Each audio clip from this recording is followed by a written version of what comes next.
Kelompok 4 akan membahas penulisan huruf, huruf kapital, huruf miring, huruf tebal, penulisan kata, kata dasar, kata turunan, bentuk ulang, gabungan kata, kata depan di, ke, dan dari, suku kata, partikel, singkatan dan akronim, angka dan bilangan, kata ganti ku, kau, ku, mu, dan nya, dan kata ganti si dan sang. Penulisan huruf. Huruf abjad adalah huruf yang dipakai dalam ejaan bahasa Indonesia yang terdiri dari 26 huruf.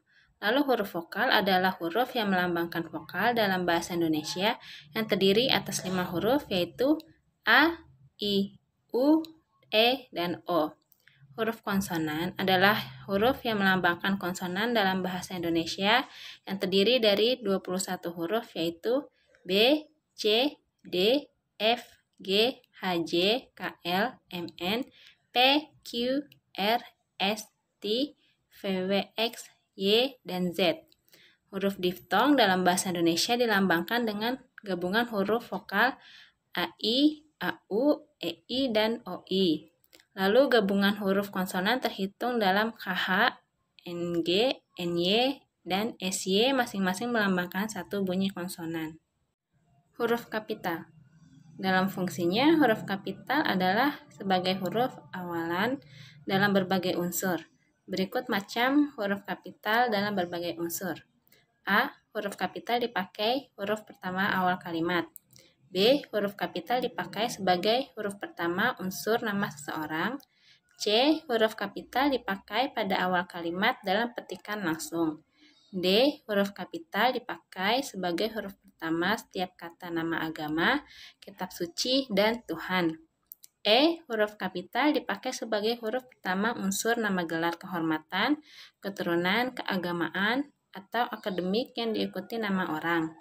F. Huruf kapital dipakai sebagai huruf pertama unsur nama gelar kehormatan, keturunan, keagamaan, profesi, serta nama jabatan dan kepangkatan yang dipakai sebagai sapaan.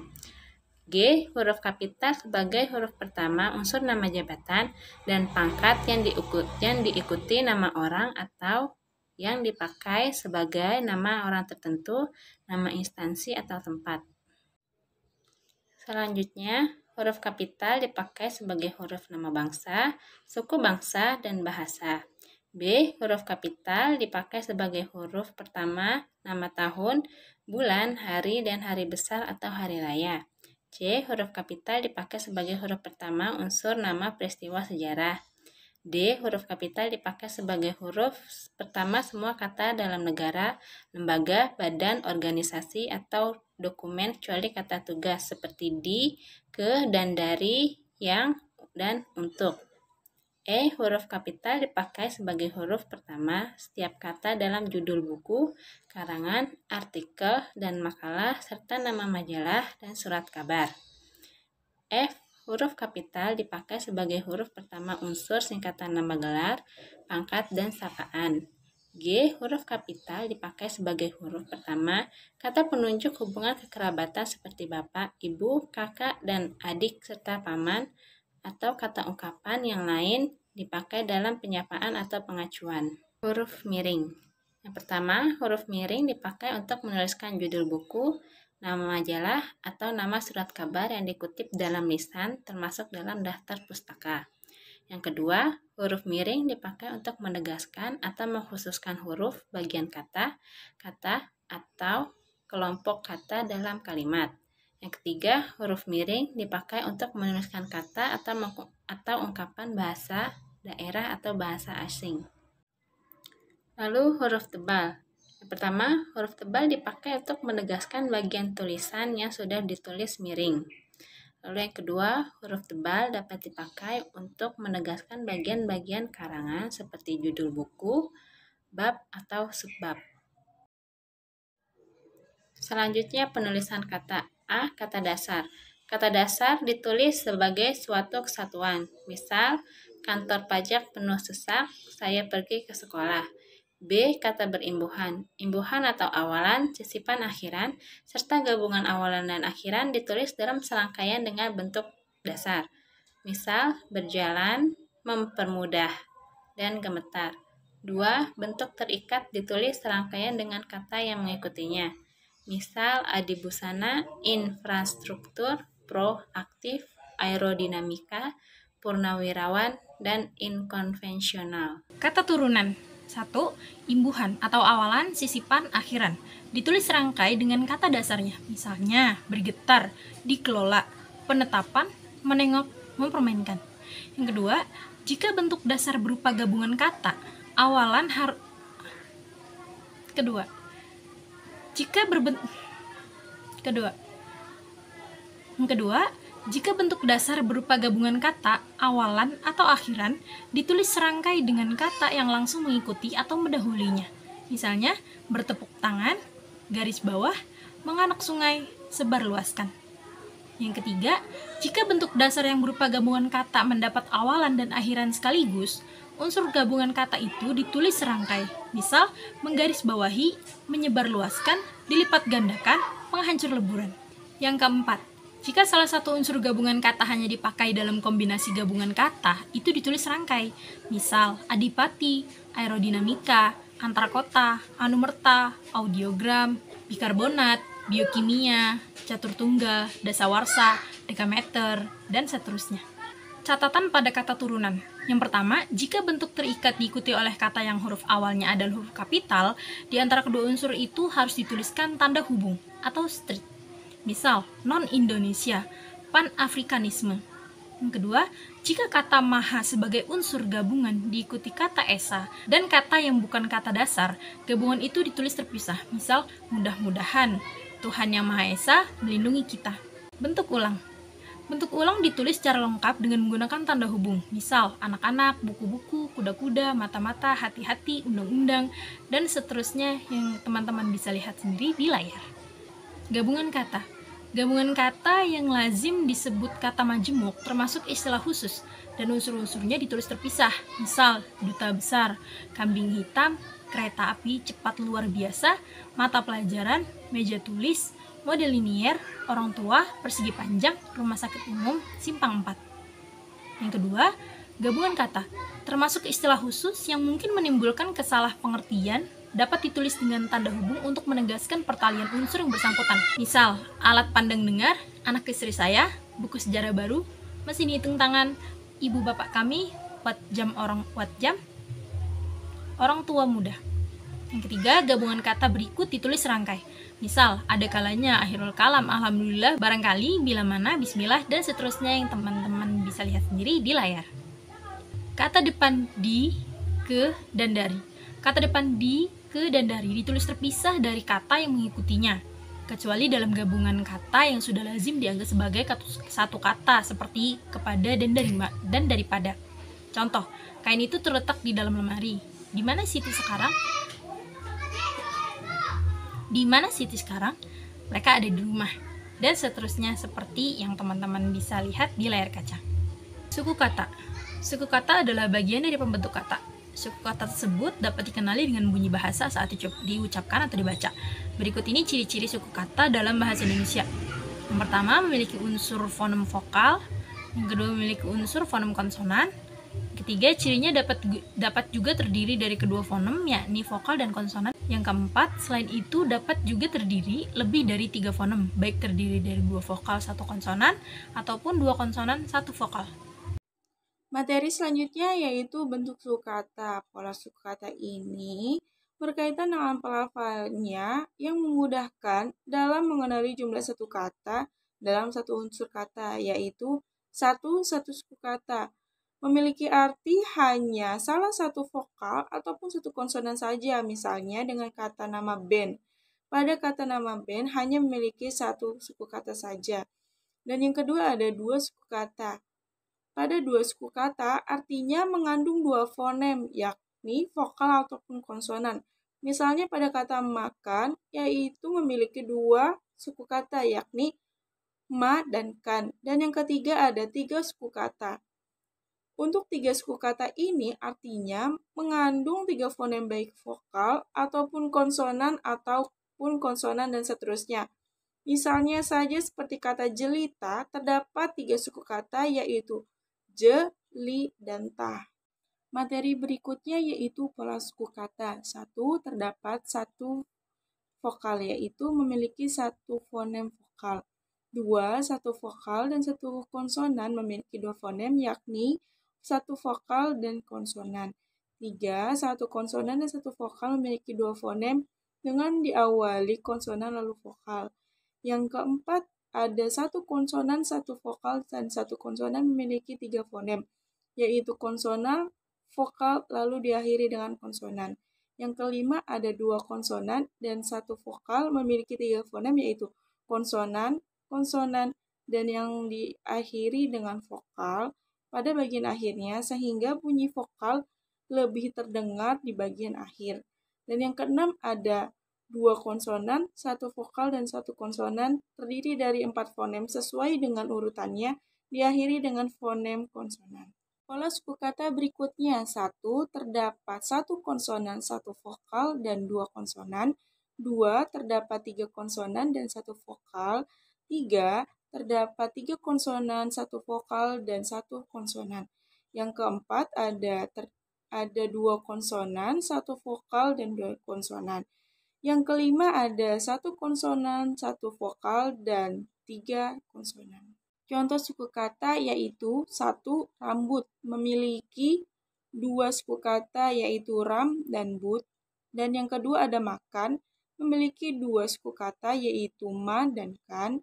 Dan yang ketiga ada ikan memiliki 2 suku kata juga yaitu dengan suku kata i dan kan. Dan yang keempat ada poster yaitu memiliki 2 suku kata ialah pos dan ter. Dan yang terakhir mengaburkan. Pada kata mengaburkan memiliki suku kata me, nga, bur, dan kan, yaitu merupakan contoh suku kata yang telah diberi imbuhan.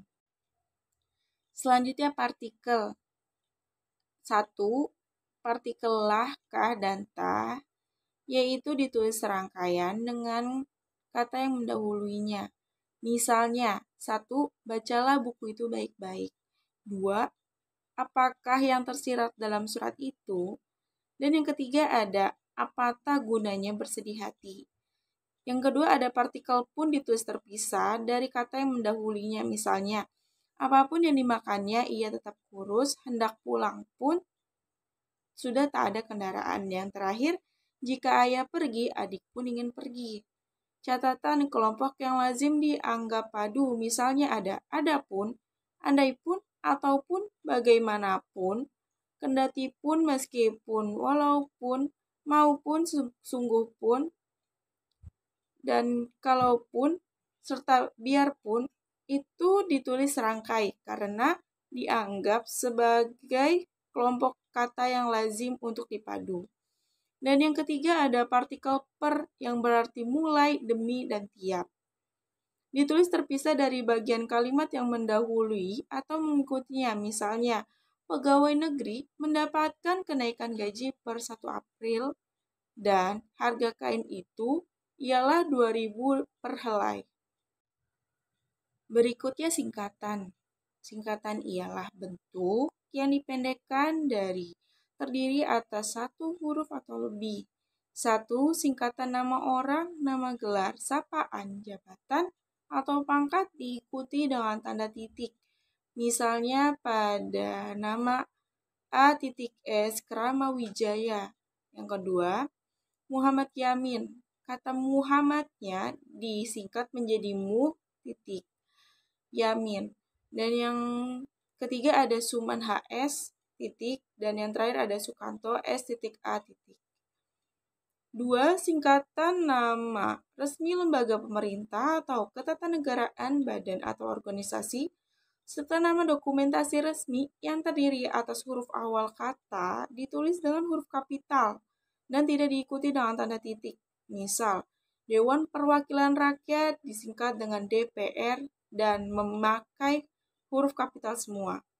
Yang kedua ada Persatuan Guru Republik Indonesia, yaitu PGRI. Pada kata PGRI pun memakai huruf kapital semua. Dan yang terakhir ada Perseroan Terbatas, yaitu PT. Pada kata PT pun huruf-huruf tersebut memakai huruf kapital.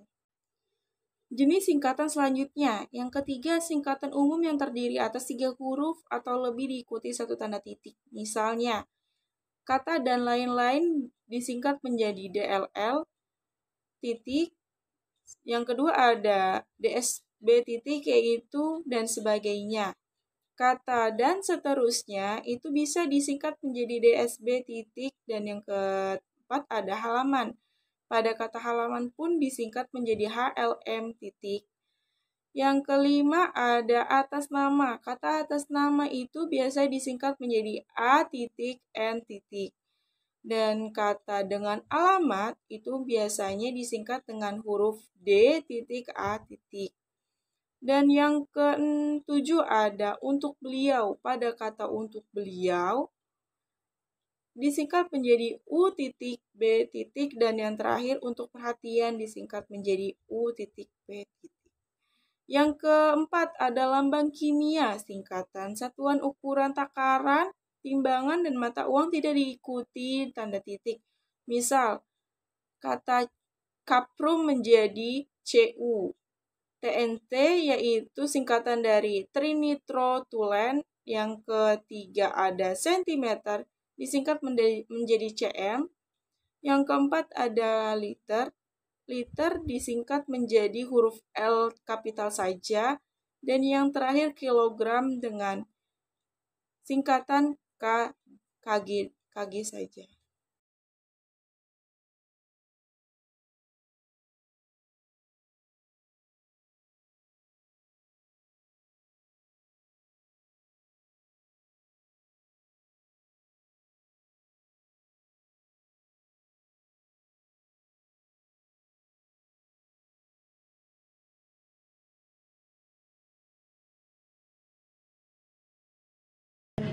Akronim selanjutnya. Akronim nama diri yang berupa gabungan suku kata atau gabungan huruf dan suku kata dari deretan kata ditulis dengan huruf awal, huruf kapital. Misalnya Badan Perencanaan Pembangunan Nasional atau Bappenas dan Ikatan Wanita Pengusaha Indonesia atau WAPI. Akronim yang bukan nama diri yang berupa gabungan huruf suku kata ataupun gabungan huruf dan kata dari deretan kata seluruhnya ditulis dengan huruf kecil, misalnya pemilihan umum, pemilu. Nah, catatannya, jika dianggap perlu menggunakan akronim, hendaknya diperhatikan syarat-syarat sebagai berikut. 1. Jumlah suku kata akronim jangan melebihi jumlah suku kata yang lazim pada kata Indonesia. Yang kedua, akronim dibentuk dengan mengindahkan kerahasiaan kombinasi vokal. Selanjutnya saya akan menjelaskan tentang angka dan bilangan. Angka dipakai untuk menyatakan lambang bilangan atau nomor. Di dalam tulisan lazim digunakan angka Arab atau angka Romawi. Angka Arab misalnya dari 0, 1, 2, 3 sampai 10. Dan angka Romawi pun sama, tetapi yang membedakan hanya dia memakai Romawi. Nah, angka lazim dipakai untuk melambangkan nomor jalan, rumah, apartemen, atau kamar pada alamat. Misalnya, Jalan Tanah Abang 1, nomor 15, Hotel Indonesia, kamar 169. Angka digunakan untuk menyatakan ukuran, panjang, berat, luas, dan isi satuan waktu, nilai uang, dan kuantitas. Misalnya, 0, cm, 5 kg, tahun 1928, 1 jam 20 menit, pukul 15.00, 10. Angka dan bilangan selanjutnya. Penulisan lambang bilangan dengan huruf dilakukan sebagai berikut. Bilangan utuh misalnya 12, 22, 222. Bilangan pecahan misalnya setengah, 1/2, 3/4, 1/16, 1%, 1/mil. Selanjutnya adalah kata ganti ku, kau, ku, mu, dan nya. Kata ganti ku dan kau ditulis serangkai dengan kata yang mengikutinya. Ku, mu, dan nya ditulis serangkaian dengan kata yang mendahuluinya. Misalnya, apa yang kumiliki boleh kau ambil. Bukuku, bukumu, dan bukunya tersimpan di perpustakaan. Kata si dan sang. Kata si dan sang ditulis terpisah dari kata yang mengikutinya. Si lebih bersifat seimbang dan sama rata terhadap kata yang mengikutinya, sedangkan sang lebih dikenal menjadi kata sandang untuk kata yang memiliki kesan, kedudukan, atau derajat yang lebih tinggi, seperti sang raja, sang ratu, dan atau sang presiden. Selanjutnya adalah kesimpulan. EYD atau ejaan yang disempurnakan kini berganti nama menjadi PUEBI atau PUEBI, Panduan Umum Ejaan Bahasa Indonesia, dengan penambahan di diftong E di dalamnya saat EYD hanya memiliki 3 diftong, yaitu A, I, U, E, O, maka dapat ditarik simpulan bahwa PUEBI adalah sistem yang mengatur tentang ejaan yang menggantikan ejaan terdahulu.